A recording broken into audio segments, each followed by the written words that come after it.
A que se ubiquen en el libro de Hebreos, el libro de Hebreos.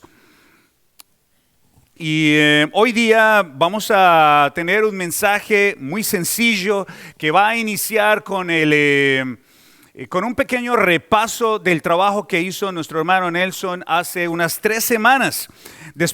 Porque para este día, para este 1 de marzo, y es 1 de marzo, ¿verdad? 1 de marzo, ya es 1 de marzo. Para este 1 de marzo, pues ya se habrán hecho 3 semanas desde que tocamos el libro de los Hebreos, cuando nuestro hermano Nelson nos estuvo enseñando un poco acerca de ello. Vamos a revisar brevemente ese texto y si usted ha estado o no ha estado en los servicios anteriores, bueno, durante este mes vamos a estar trabajando, vamos a continuar nuestro estudio del libro de los Hebreos, y los miércoles estamos haciendo como un vínculo, primero sobre el libro del Éxodo sobre todo, pero también como el libro de Hebreos trata mucho de citas al Antiguo Testamento, pues vamos a hablar también un poquito del libro de Éxodo. Y ahora, hace apenas 3 semanas, como les mencioné, el Nelson habló un poquito acerca del papel del sumo sacerdote, una definición que vamos a visitar hoy día. Y el mensaje de hoy día se titula de esta manera. Vamos a ver, permítanme conectarme aquí. El mensaje se titula El hombre que venció el dolor, el hombre que venció el dolor, y va a estar fundamentado particularmente sobre el libro de Hebreos, capítulo número 5. Pero antes de avanzar y antes de darles un poco más de lo que dice el libro de Hebreos, pues es importante que hagamos una evaluación de todo lo que hemos aprendido, porque hemos visto varias facetas durante las últimas semanas. Hemos visto varias facetas sobre quién es Jesús. Exploramos un poco en el capítulo 1 acerca de la divinidad de Jesús, hablamos un poco de su superioridad, y así que podríamos continuar, ¿no? Podríamos continuar aprendiendo y aprendiendo cosas. Pero antes de avanzar, yo quisiera que ustedes respondieran a una pregunta muy sencilla, cuya respuesta es fundamental. Y esa primera pregunta es: ¿quién es Jesús? Esa es la primera pregunta. ¿Quién es Jesús para usted? Esa pregunta es muy importante porque algunas personas piensan que es una cuestión absolutamente personal, que nadie puede intervenir en eso, y que mi relación con Dios, mis conceptos sobre Jesús, mis conceptos sobre Dios son absolutamente míos, nadie puede intervenir allí. Y bueno, ciertamente es verdad, pero si usted no está dispuesto a corregir sus conceptos, sus ideas a la luz del texto bíblico, probablemente esté completamente equivocado o equivocada. Y la verdad es que es más fácil abrazar el error que no demanda ninguna respuesta. Pero hoy, a través del texto bíblico, vamos a aprender algo más de Jesús. Pero esto va a requerir de que usted dé una respuesta a ese Jesús. No al que usted probablemente del cual ha escuchado, sino al Jesús vivo que nos describe el texto bíblico. Por eso entonces esta pregunta es absolutamente relevante. ¿Quién es Jesús para usted? Dependiendo de esa respuesta, usted se va a relacionar con Jesús de esa manera. Ahora, una buena manera de ilustrar esto es visitar un poco cómo algunas personas históricamente han visto a Jesús. Y a mí me ayuda mucho ver algunas imágenes. Por ejemplo, esta imagen que ustedes ven a continuación es un Jesús pintado en las catacumbas en el siglo IV después de Cristo. ¿Será ese el Jesús que usted ve en su mente, en su corazón? Algunos de nosotros podríamos estar bastante influenciados por la religión de nuestros padres o las tradiciones que nosotros traemos hasta este día. Pero de pronto usted puede pensar en que Jesús es un tanto diferente. Quizás es el Jesús un poco más europeo que ustedes ven ahí, o quizás un poco más escaso, delgado, más bajo de estatura. ¿Quién es Jesús para usted? ¿Cómo lo asimila en su mente? ¿Es determinante su forma física o su forma, su enseñanza, su forma de enseñar, sus mensajes, lo que Él hizo por usted? Considérelo, por favor. Y hay más. Las personas han seguido a través de la historia, imaginando al Cristo, imaginando a Jesús. Y esta siguiente imagen nos muestra un poco acerca de una imagen clásica que nosotros podríamos ver en pequeñas láminas. Y probablemente usted la asimiló desde su infancia a un Jesús que está allí observando, pasivo, o quizás un Jesús un poco más europeo, con rizos, ojos claros, tez blanca. En Panamá hay un Jesús adorado y es el Cristo negro de Panamá. ¿Será Jesús? ¿Fue Jesús negro? ¿Es así como usted lo ve? Ese es el Cristo negro. ¿Quién es Jesús? ¿El bondadoso y generoso maestro? ¿El que siempre está llevando sus ovejas en sus brazos? ¿Quién va a tolerar todo lo que usted haga? ¿Quién es Jesús? ¿Será Jesús aquella reconstrucción que se ha hecho últimamente? Bueno, no tan recientemente, ya tiene algunos años. Ese es el judío, el maestro, ese fue Jesús. ¿Cómo lo ve a usted a Jesús? Esto es importante porque la palabra de Dios nos describe ampliamente. Entonces, la siguiente pregunta es, ¿qué es lo que dice la palabra de Dios respecto de Jesús de Nazaret? De Jesús nuestro Señor y Salvador. Así que hoy les quiero invitar a que lo que ustedes traigan en su mente acerca de Jesús, lo que hayamos aprendido hasta ahora, lo tomen contra el texto y se aseguren que lo que usted piensa de Jesús es completamente igual a lo que dice el texto. Porque nuestros conceptos son dinámicos, cambian, las experiencias van moldeando una imagen del Cristo, pero la palabra de Dios nos muestra la imagen misma de quien Jesús es y de quien Dios es a través de la palabra. Así que les invito a que vayamos al texto donde exploramos. Fue el último texto que hablamos, no lo vamos a estudiar a profundidad porque solamente voy a mencionarlo, porque el video completo de este mensaje está en YouTube, en la página web, en la página de YouTube de la iglesia. Allí está nuestro hermano Nelson enseñando todo el mensaje, particularmente sobre estos versículos que están en la pantalla. Dice la palabra de Dios en Hebreos capítulo 4, versículos 14 al 16. Por lo tanto, teniendo un gran sumo sacerdote que traspasó los cielos, Jesús el Hijo de Dios, retengamos nuestra profesión, porque no tenemos un sumo sacerdote que no pueda compadecerse de nuestras debilidades, sino uno que fue tentado ¿en qué? En todo según nuestra semejanza, pero sin pecado. Acerquémonos pues confiadamente al trono de la gracia para alcanzar misericordia y hallar gracia para el oportuno socorro. Si pudiéramos resumir en una palabra, en un par de palabras, ¿quién es Jesús? ¿Qué dirían ustedes de acuerdo a este texto?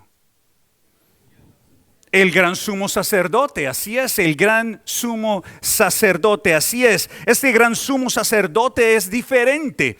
Partiendo simplemente de esa primera partícula allí, esa palabra, ese gran, nos señala algo diferente al resto. Bueno, este Jesús, este gran sumo sacerdote, no era reemplazado por otros, como sucedía al inicio, como Nelson nos explicó. No permaneció atado en la tierra, sino que como lo leímos hace 3 semanas, ese sumo sacerdote atravesó los cielos y ahora presenta nuestro caso delante de Dios mismo. Ese es su abogado, si usted cree en Él y lo obedece. Si somete su vida a Él. Y precisamente porque Él se compadece de nuestras debilidades, precisamente por eso podemos acercarnos con confianza ante el trono de gracia para recibir ¿qué? Ayuda, socorro. Y socorro, auxilio justo en el momento cuando usted lo requiere, en el momento oportuno. Ahora, antes de avanzar, quiero recordarles algunas palabras de nuestro hermano de nuestro hermano Nelson con las que él avanzó en este mensaje, describiendo el sumo sacerdocio. Y no vamos a ahondar mucho más en esto, como les mencioné, ya tenemos una explicación amplia, pero vamos a recordarlo porque este término va a aparecer en los siguientes versículos que vamos a leer. Para ellos, un sacerdote era representante, alguien que se colocaba entre el pueblo y Dios, nos enseñó el pastor. Una persona que hablaba con Dios en favor del pueblo y que hablaba al pueblo de parte de Dios. Entre los numerosos sacerdotes había uno, el sumo sacerdote, quien una vez al año en el día de la expiación entraba en el lugar santísimo y llevaba la sangre del sacrificio delante de Dios por los pecados del pueblo. Eso sintetiza las palabras de nuestro hermano Nelson hace 3 semanas. Ahora, antes de correr al trono de gracia, antes de ir hacia el Señor llenos de confianza, pero también probablemente llenos de angustia y de necesidad, ahí tenemos que responder a 3 preguntas. Tenemos que plantearnos 3 preguntas que son muy importantes. ¿Por qué? ¿Por qué nosotros podemos acercarnos con confianza? Sería la primera. Algunos de nosotros podríamos encontrarnos tan sucios o sentirnos tan sucios, tan inmerecedores, tan limitados, hallando en nosotros tantas faltas que podríamos preguntarnos, bueno, ¿y cómo yo puedo acercarme a Dios si Él es tan santo y yo soy tan pecador? Yo soy tan pecadora. ¿Cómo puede ser eso posible? Bueno, hablaremos de eso en unos momentos. ¿Qué hace que este sacerdote, que este Jesucristo, este Jesús, sea calificado para hacer lo que el texto dice que debería hacer? ¿Cómo puedo saber que Él es realmente confiable? Y finalmente vale la pena preguntarnos, ¿qué califica a Jesús para ser el sumo sacerdote?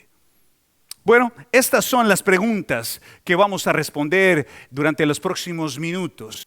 Ahora simplemente quiero recordarles que en el Antiguo Testamento, como lo hemos venido estudiando los días miércoles, uno no se podía acercar al tabernáculo, no se podía acercar a la presencia de Dios por iniciativa propia o cuando uno quisiera o de la forma que uno quisiera presentarse. No, eso no funcionaba así. De hecho, como lo estudiaremos este miércoles que viene durante la Santa Cena, exploraremos cómo un par de sacerdotes, no ajenos, sacerdotes, se acercaron a la presencia de Dios y fueron consumidos por las llamas.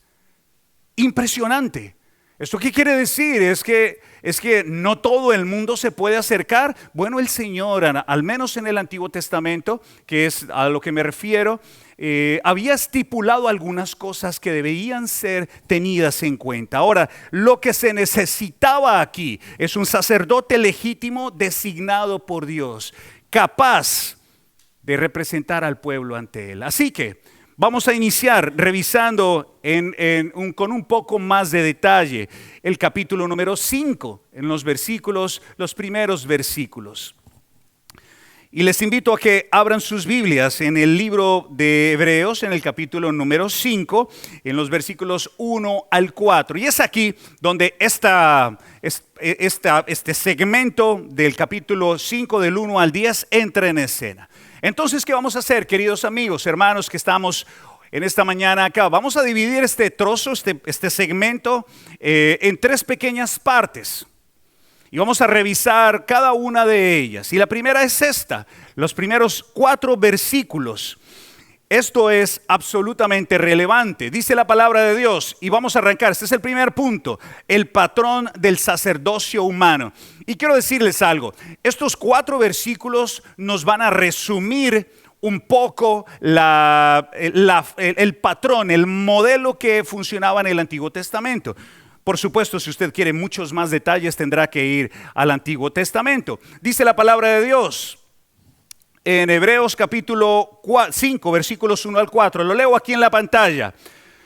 Porque todo sumo sacerdote tomado de entre los hombres es constituido a favor de los hombres en lo que a Dios se refiere, para que presente ofrendas y sacrificios por los pecados, para que se muestre paciente con los ignorantes y extraviados, puesto que él también está rodeado de debilidad y por causa de ella debe ofrecer por los pecados, tanto por sí mismo como también por el pueblo.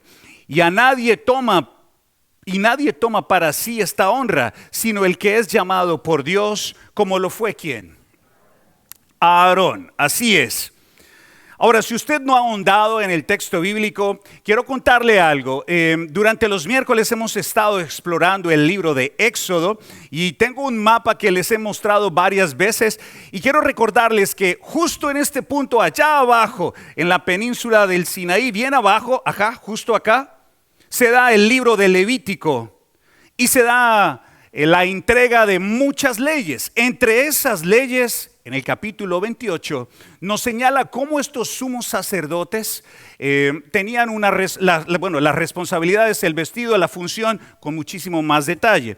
Pero hay algo fundamental. Dios, en su soberanía y en su juicio, decidió darle a Aarón y a su linaje, es decir, a sus hijos, el sumo sacerdocio exclusivo para ellos.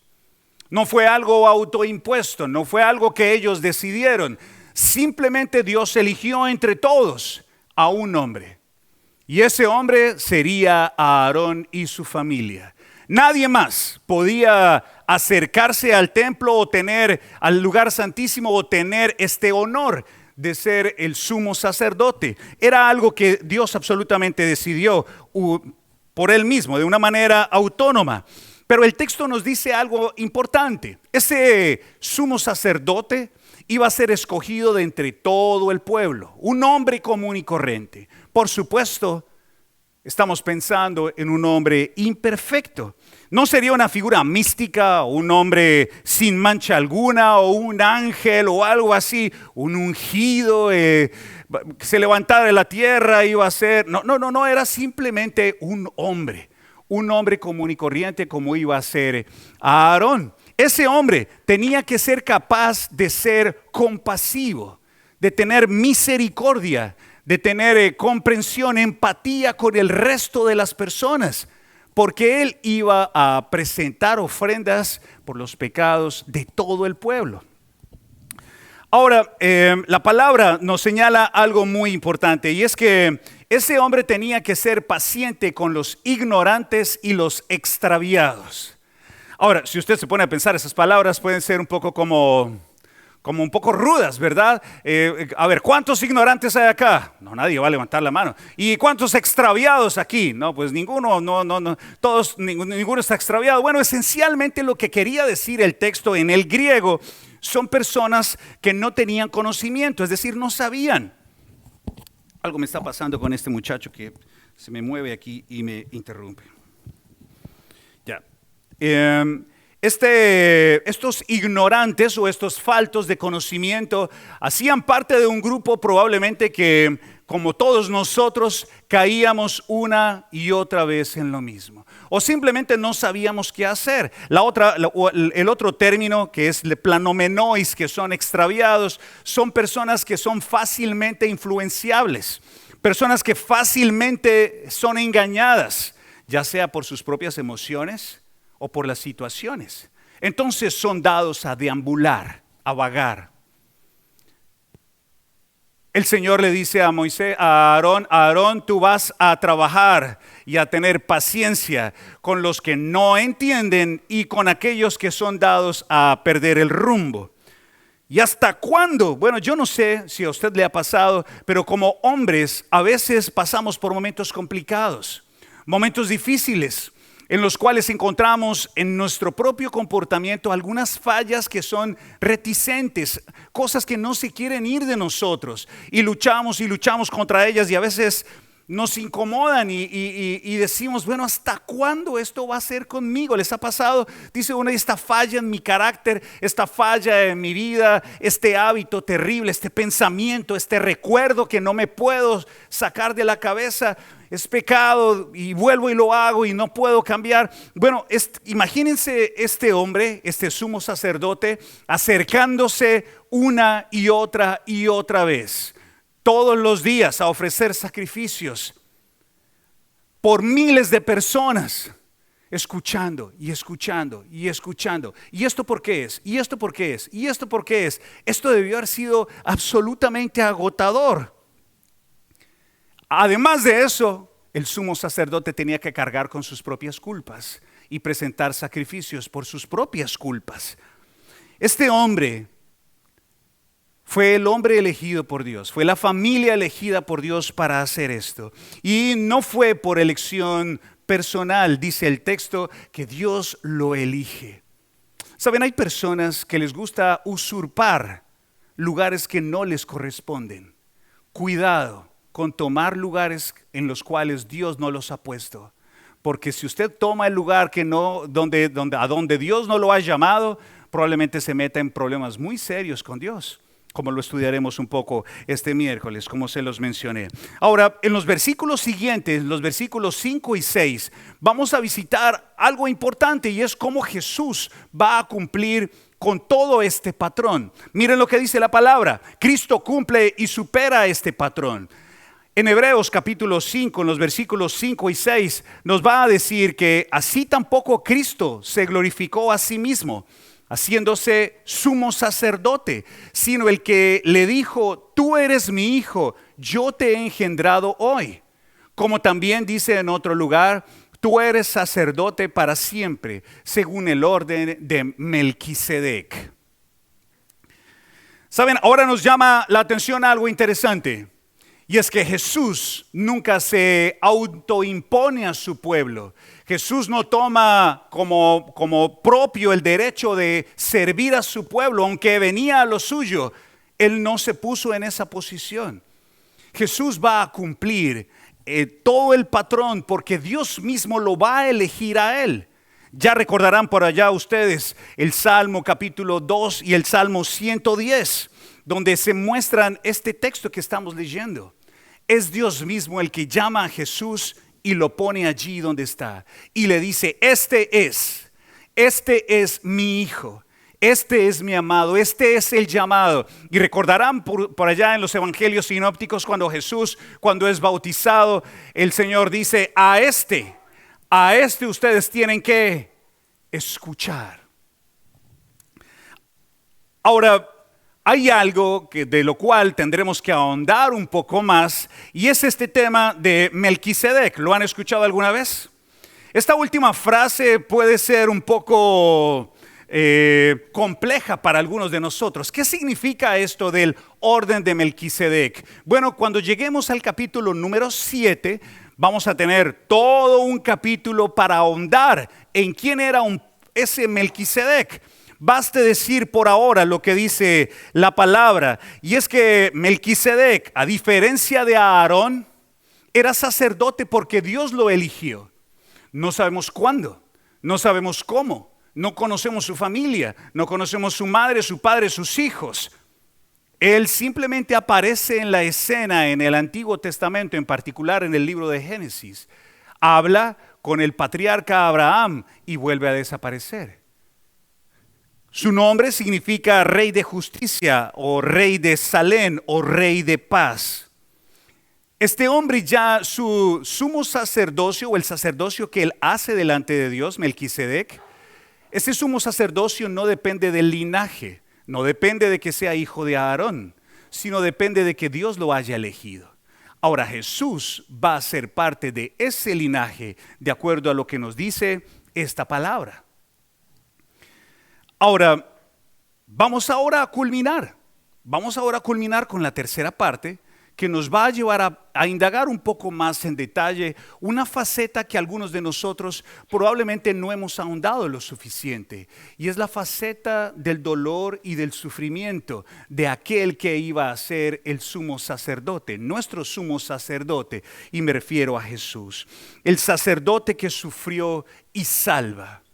Y dice el último trozo aquí en Hebreos en el capítulo número 5, versículos 7 al 10.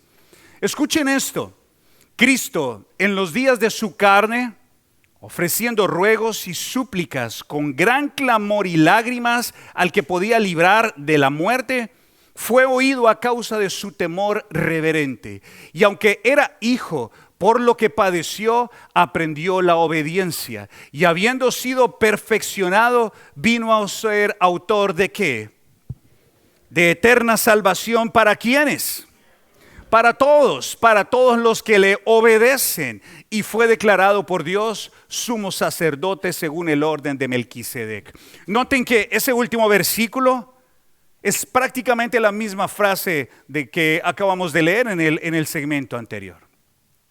Ahora bien, ¿saben? El sufrimiento del Mesías, el sufrimiento del Hijo de Dios, es una faceta muy compleja para describir, pero a la vez es algo con lo que nosotros podríamos relacionarnos fácilmente. El sufrimiento del Mesías es fácilmente relacionable con nosotros porque nosotros hemos sufrido. Al menos la mayoría de nosotros, ¿verdad? ¿Hay alguien en esta sala que jamás haya sufrido? No, ¿verdad? Nosotros a veces quisiéramos que el sufrimiento pudiera venir por etapas o pudiéramos elegir la intensidad del sufrimiento o quizás podríamos elegir el sufrimiento o programarlo para que no se venga todo de una sola vez. Quisiéramos de pronto que viniera una prueba cada 6 meses. ¿Verdad? Pero la verdad, mis queridos hermanos, mientras que estemos sobre la faz de la tierra, el sufrimiento será parte de nuestras vidas. Seas cristiano o no seas cristiano, vamos a sufrir. Así que, por favor, por su bien y por su salud mental y espiritual, por favor, saquen de su mente la idea de que el cristiano nunca sufre. O de que al hacerse cristiano la vida va a tornarse completamente suave y lo único que haremos será caminar sobre pétalos de rosa. Esa imagen es supremamente romántica, pero absolutamente irreal.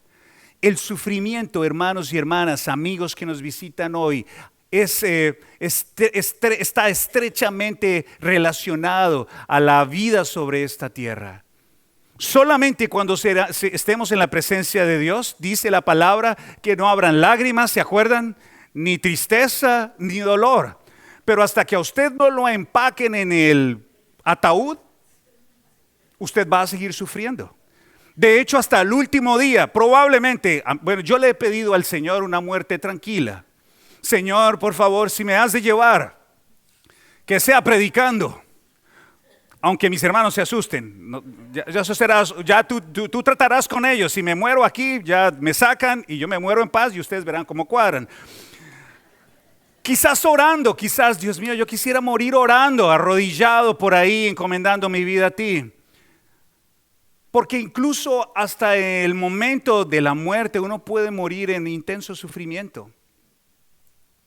Porque el dolor hace parte de nuestras vidas.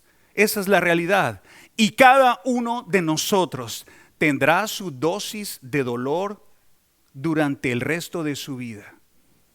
Así que prepárese por favor, prepárese porque esto que nos muestra el texto no es algo que uno pueda evitar o algo que uno pueda postergar mientras que estemos en la tierra, será parte de nuestra experiencia. Y ahora nosotros podríamos preguntarnos, pero ¿cómo Dios va a sufrir?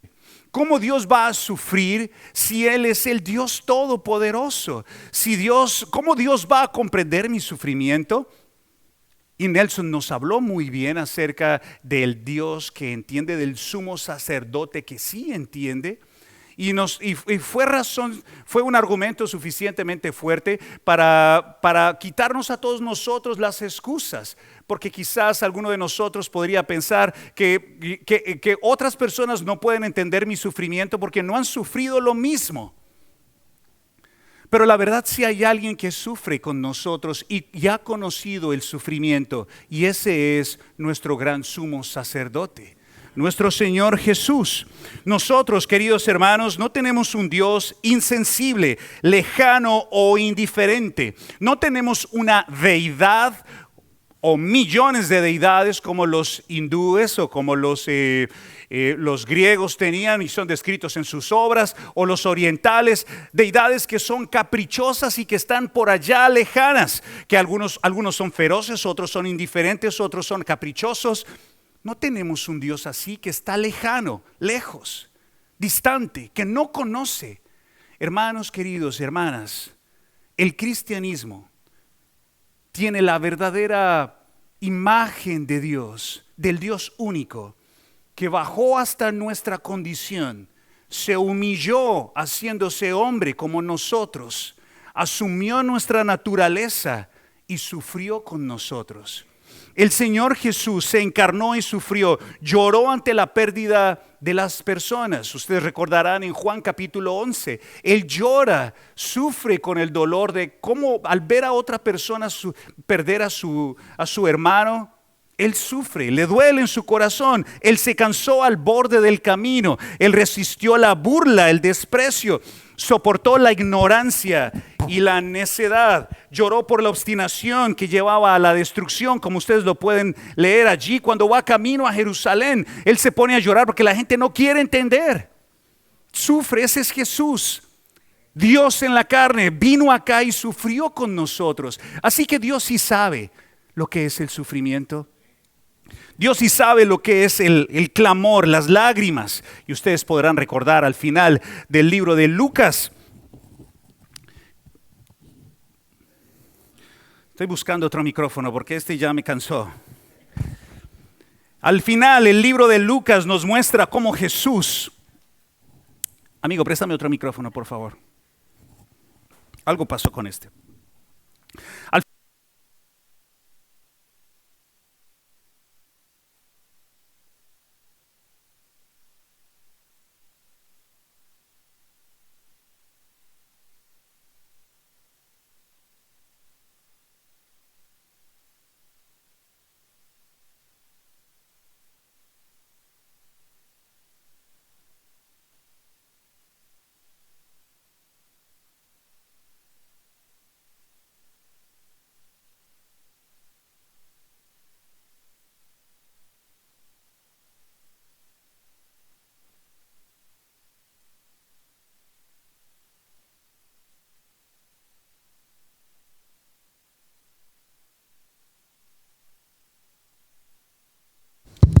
Ahora,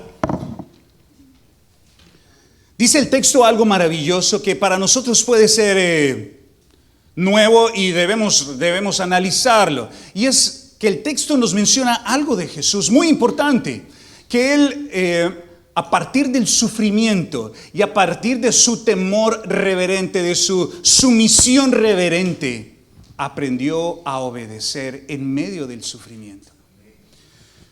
En 1873, el barco Ville du Havre chocó contra otro buque y se hundió en el Atlántico. Entre los pasajeros de ese barco había una mujer, su nombre era Anna Spafford. Ella había emigrado de Noruega y se había instalado en Chicago y se había casado con un abogado. Ellos tuvieron una familia maravillosa, tuvieron 5 hijos, un varón y 4 niñas. Ambos creyentes.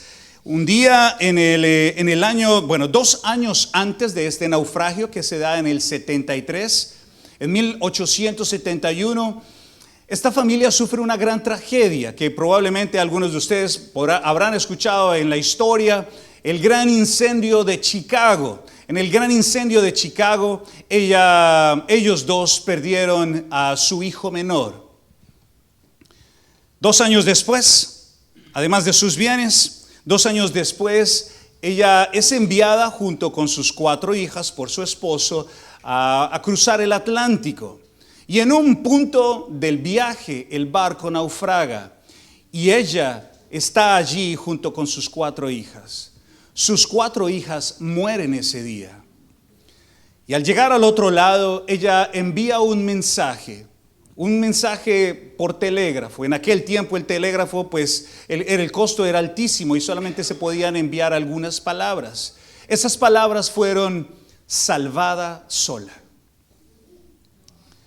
Imaginen ustedes cuando él recibe ese mensaje y se entera de que ya no solo ha perdido a su hijo, sino a sus 4 hijas. Y está su mujer, su esposa, al otro lado del Atlántico, con simplemente unas palabras: estoy viva, pero estoy devastada. Fui salvada, pero ahora estoy completamente sola. ¿Cómo se puede vivir devastado? ¿Cómo se puede sostener a alguien así? ¿Cómo se puede ayudar a alguien que ha sufrido tan magna pérdida? ¿Cómo se puede abrazar a un alma que ha sido salvada pero quebrantada? Solo un sumo sacerdote que ha conocido el sufrimiento puede ponerse en lugar de una mujer así. Pero esta historia no termina aquí. Este hombre se llamaba Horace Spafford. Él cruzó el Atlántico para ir a encontrarse con su esposa. Y en medio de la travesía llegaron a un punto donde el capitán les dijo: señor Spafford, es en este lugar donde el barco chocó y se hundió. En ese momento, Horace Spafford escribió el himno It is well with my soul. Está bien con mi alma. ¿Cómo puede un hombre escribir está bien con mi alma en medio de tal pérdida? ¿Cómo puede un hombre resistir tal dolor? ¿Acaso el dolor no era real? Por supuesto que era real. Por supuesto que era intensamente real, profundamente doloroso. Pero Spafford no cantó a Dios porque entendiera el dolor o la razón detrás del dolor, sino que conocía a el hombre que venció el dolor. Y él escribió: mi pecado, oh dicha, gloria sin par, no en parte, sino en totalidad, fue puesto en la cruz y no lo llevaré, y al Señor alabaré. Ese hombre que comprendió a Ana y comprendió a Horace es Jesús, nuestro sumo sacerdote. Solamente levantando nuestros ojos de nuestro dolor y apuntándolos hacia el sumo sacerdote podremos entender muchas más cosas. Hermanos y hermanas, Jesús dice en el versículo número 8 que aprendió obediencia por lo que padeció. Esto no significa que Jesús fuera desobediente, sino que Él experimentó lo que en el cielo no había experimentado. El dolor de ser un hombre, 100% hombre y 100% Dios, afligido por los dolores de la carne, los dolores que se viven en esta tierra. A través del sufrimiento Él fue hecho completo, fue completado. Su conocimiento es experiencial ahora en nuestra carne. Él conoció por completo la naturaleza, los rincones más dolorosos que nosotros tenemos como seres humanos, la fuerza de nuestras tentaciones, pero sin pecar. Ustedes y yo tenemos que reconocer algo acá, y es que el sufrimiento es el taller, es el laboratorio donde Dios forma nuestro carácter. Es el momento, es el punto donde Dios perfecciona las impurezas que tenemos nosotros, las depura. Por eso no debemos sentirnos asaltados con sorpresa por el dolor o el sufrimiento y decir, bueno, ¿y por qué esto a mí? ¿Cómo así? ¿Acaso no tenemos una fe en común en Cristo? Y Santiago nos va a decir que no debemos asustarnos o sorprendernos cuando pasemos por momentos difíciles, porque esa es parte de nuestra vida en esta tierra. Sin embargo, ahora nosotros podemos entender que en la soberanía de Dios, Él está interesado en hacernos más como su Hijo. Y sin dolor y sin sufrimiento no vamos a poder depurar esas esquinas rudas, esas esquinas bruscas que tiene nuestro carácter. No van a poder ser depuradas esas impurezas que hay en nuestra naturaleza. Esa es la función del sufrimiento. Transformación. Si usted quiere ser transformado, tendrá que sufrir. Ahora, la buena noticia es que tenemos a un Dios que nos ama completamente, que nos muestra, que nos expresa su amor de múltiples maneras, y eso es garantía de que ninguno de nosotros sufrirá innecesariamente, a menos de que usted se busque sus propios dolores. Ahora, Dios no nos va a corregir por capricho, sino para nuestro verdadero provecho.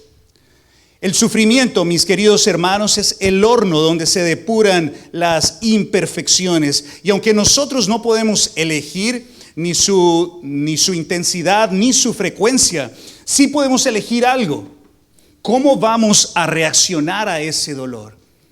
No podemos elegir el dolor, pero sí podemos enfrentar el cómo vamos a hacer, qué vamos a hacer con este dolor. Algunas personas en medio del dolor se frustran, se enconchan e incluso pueden experimentar un distanciamiento de Dios, se molestan con el Señor. Pero la verdad, tenemos que ver a nuestro Padre Celestial que nos ama, que nos cuida y que nos está dejando pasar por lo que sea necesario para llevarnos a la altura del varón perfecto de nuestro sumo sacerdote Jesús nuestro Señor. Entonces, si usted se encuentra en dolor, se encuentra pasando por un momento de angustia, de sufrimiento, una buena alternativa es seguir el ejemplo de Jesús, ponerse de rodillas y clamar a Dios, ponerse de rodillas y clamar a Dios. Una y otra vez. ¿Alguien recuerda cuántas veces oró Jesús cuando estaba en Getsemaní? 3 veces. Jesús, el Hijo de Dios, clamó 3 veces. 3 veces porque su alma fuera librada de ese suplicio. Y 3 veces tuvo que volver porque su corazón no estaba resuelto con Dios. Ustedes y yo, humanos frágiles, ¿creen que tendremos que orar menos de 3 veces? Quizás 3, quizás 4, quizás 5, quizás 10, y aún así, quizás no entendamos completamente lo que Dios está haciendo con nuestras vidas. Pero lo cierto es que Él es Dios, nos ama y nos cuida. Ahora, lo maravilloso de todo esto es que ese Jesús, que ahora está completo y que es el Hijo de Dios, nombrado sumo sacerdote, se convirtió en autor de la salvación. De una salvación que ya no es temporal, sino eterna.